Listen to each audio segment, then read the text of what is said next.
Good morning. Thank you for joining me for another 5 good minutes with the Word. I'm Barry Bryson. We're continuing our study of the Gospel of Matthew, and today we're in Matthew chapter 26. We're going to read verses 30 through 35. This is Jesus finishing the Last Supper and heading out to the Mount of Olives with the disciples. So let's go ahead and just read these verses. After singing a hymn, they went out to the Mount of Olives.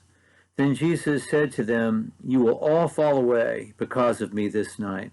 For it is written, I will strike down the shepherd, and the sheep of the flock shall be scattered." That's Zechariah, chapter 13, verse 7. "But after I have been raised, I will go before you to Galilee."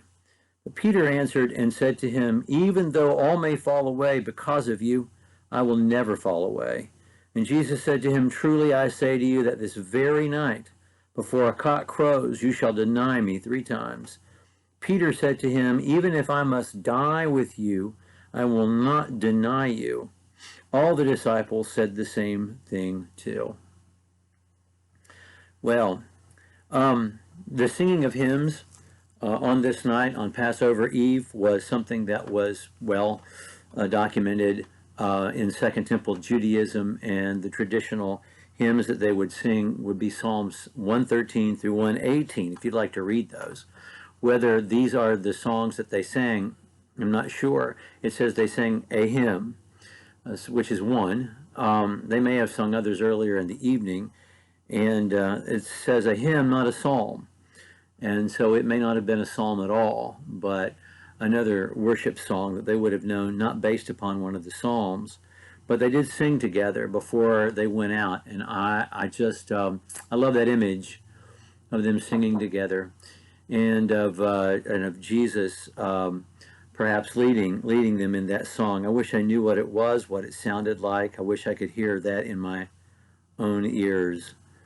And the Mount of Olives, of course, is the hill across the ravine of Hinnom, the hill across from Temple Mount, and it is the Mount of Olives because there are a lot of olive trees there. The Garden of Gethsemane is there, which was a public gardens at the time, but it had been a place where there was an olive press, which is what Gethsemane means. But Herod, in his building programs, which there were many, made a garden spot there. And throughout the week, Jesus and the apostles were crossing the Mount of Olives to the other side to get to Bethany, 2 miles away. Whether they would have gone all the way to Bethany tonight or come back into the city, I'm not sure. Jesus' arrest, of course, interrupts this, and Jesus knows it's about to happen. But Jews were supposed to spend this night inside the city gates. That was also a feature of Second Temple Judaism. But they go out for a while to the Mount of Olives. Jesus says, quoting the prophet Zechariah, a prophecy they would all have been familiar with, something bad's about to happen and you're all going to desert me. But then he also tells them there's going to be a reunion, and it's going to be soon, but I'm going to be raised, and I'm going to go before you into Galilee, and I'll meet you there. And of course, Jesus was on the earth for a period of weeks after his resurrection and appeared multiple times to people, something that Paul details in 1 Corinthians chapter 15. And we see in the Gospels themselves, Jesus meeting them in Galilee. But again, he's telling them ahead of time that he's going to be raised, and yet when it happens, they're surprised. Peter, of course, we know about his protests, and we don't doubt his heart. We don't. I don't know that you do, but I don't doubt that in his heart, he feels that way, and that he's prepared to fight and die alongside Jesus. And I think the events of the evening bear that out. What he's not prepared to do is let Jesus go and do what Jesus says is his job to do. He's not prepared to yield to the moment, to the night, to what is about to happen to Jesus, and stay by him anyway. That he's not emotionally prepared to do, which we will see shortly. And Jesus is quite honest with him. You're about to really mess this up. you're going to deny me 3 times. Before the cock crows in the morning, you're going to deny me 3 times. And of course he does. And we'll talk more about the cock crowing a little later on. But all the disciples are making the promise that they will do the same. They're ready to fight and die with Jesus. But that's not what's about to happen. Not at all.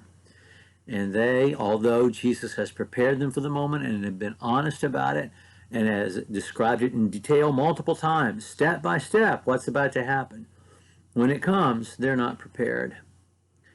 I think that's a larger lesson for us, isn't it? I mean, we know what we need to do, and for some reason we don't do it. And Jesus is clear. He made clear back in the sermon that he gave in chapters 24 and 25.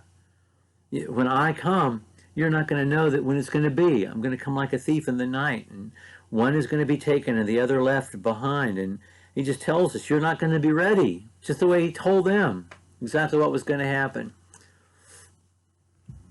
Let us not make the same mistake. If you're listening to me and you need to be baptized, you need to be baptized. If you need to reconcile with a brother, if you need to confess, repent of sins, to the Lord, and you need to ask your brothers and sisters for their prayers and their support, then you need to come clean with God first, and then with everyone else whom you need in your life helping you. If you need to talk to the elders and just be honest about things you have done and seek their counsel and their prayer and support, we need to do that, whatever it is, because the luxury of time is not promised to us. And they're going to learn that lesson quite suddenly when we're together next time. Well, thank you for joining me for what is now nearly 7 good minutes with the Word. I'm Barry Bryson, and we'll pick up with verse 36 when we're together next time.